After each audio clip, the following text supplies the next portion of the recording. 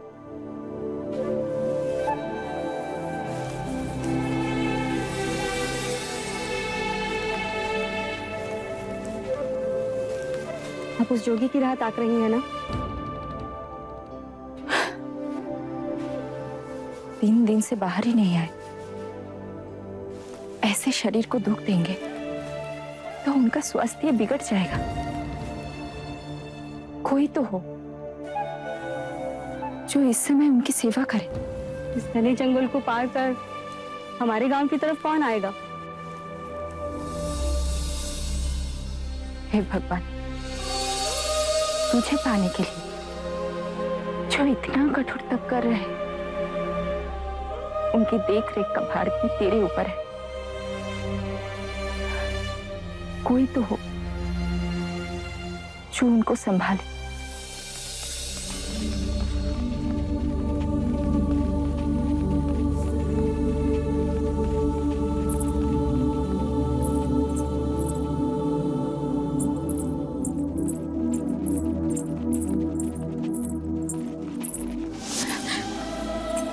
आप भी जोगी है? इतने घने जंगल को पार करके आप हमारे गांव में क्यों आए? मैं और मेरे 4 साथी किसी को ढूंढ रहे हैं। अपनी जैसे जोगी को? हमसे कई अधिक उत्तम है वो जोगी। उस गुफा में कई वर्षों से एक जोगी तपस्या कर रहे हैं।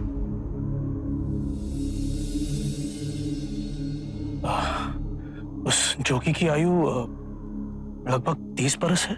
हाँ, लंबा कद, कमल के जैसे नेत्र, शांत, सुंदर। उनका नाम? सिद्धार्थ। वही दिव्य सिद्धार्थ जिसे ढूंढते हम जाने कहां भटक गए थे। आपका धन्यवाद। आपका भी धन्यवाद। मैंने अभी भगवान से मांगा कि उनकी देखरेख के लिए किसी को भेज दे, और देखो आप आ गए। उस गुफा से वो नदी की ओर प्रातः आते, नहाकर 3 चुल्लू पानी पीते, फिर कोई एक पका फल खाते। 3 दिन से वो बाहर ही नहीं आए। मैं उनके लिए बहुत चिंतित थी। इतना कठोर तप कर रहे, कहीं उनका स्वास्थ्य बिगड़ा तो। लेकिन अब आप आ गए। जोगी बाबा, तनिक रुके। आप उन्हें ये फल दे देंगे? अवश्य।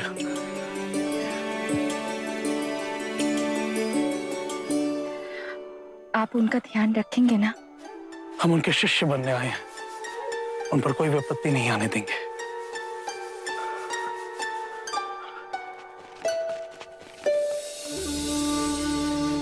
जो आप मुझसे मांग रहे हैं वो असंभव है। क्यों सिद्धार्थ? मेरा गुरु कह रहा है कि मैं उसे अपने शिष्य के रूप में स्वीकार करूं। ये हमारी यात्रा का 3रा चरण है सिद्धार्थ। गुरु शिष्य से गुरु भाई, और अब तुम्हारा शिष्य। बप्पा, असाजी, महानाम और बद्रिका भी इसी आशा में तुम्हारे पास आए हैं।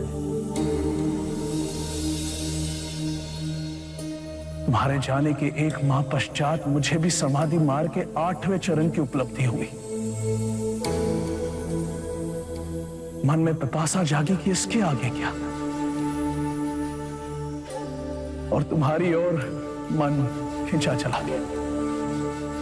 जब तुम्हारा शिष्य बनने की बात गुरुदेव उद्रक रामपुत्र से कही, वो बहुत प्रसन्न हुआ। तुम्हारी इस तप की यात्रा में तुम्हारे सहायक नहीं तो तुम्हारे सेवक तो बन ही सकते हैं। अवश्य, पर सेवक नहीं, सहयोगी, सहयात्री। जीवन के इस खेल के पीछे जो अविनाशनीय सत्य है उसे देखने, उससे एक होने की यात्रा में मैं निकला, जिससे मनुष्य जाति के लिए कल्याण का मार्ग खुले। पर इस विश्वास पे मैं डिगने लगा गुरुदेव। तब मुझे एक तपस्वी मिले। उन्होंने मुझे महावीर की प्रेरणात्मक जीवनी सुनाई। शरीर को सुखा, महावीर को परम ध्यान प्राप्त हुआ। अब तक मैं इस मार्ग पर चला नहीं था और अब इस मार्ग पर स्वयं को समर्पित कर दिया है। तो हम सब तुम्हारे साथ ये तपश्चर्या करेंगे। हाँ, हम सब इस मार्ग पर एक दूसरे के सहायक बन चले। जिसे उस चेतना की सर्वप्रथम अनुभूति हो, वो दूसरों को उस मार्ग पर आगे की ओर ले जाए। अवश्य सिद्धार्थ, अवश्य। याद आया, एक लड़की मिली थी। वो तुम्हारे लिए बहुत चिंतित थी। उसने तुम्हारे लिए ये फल भेजे। सुजाता ने? इस निर्जने में उसने मेरी बहुत सेवा की। परेशान थी कि तुम्हारा स्वास्थ्य न गिर जाए। बहुत करुणा है उसके हृदय में। ये फल आप ही ग्रहण करें। मैंने फलाहार भी त्याग दिया है।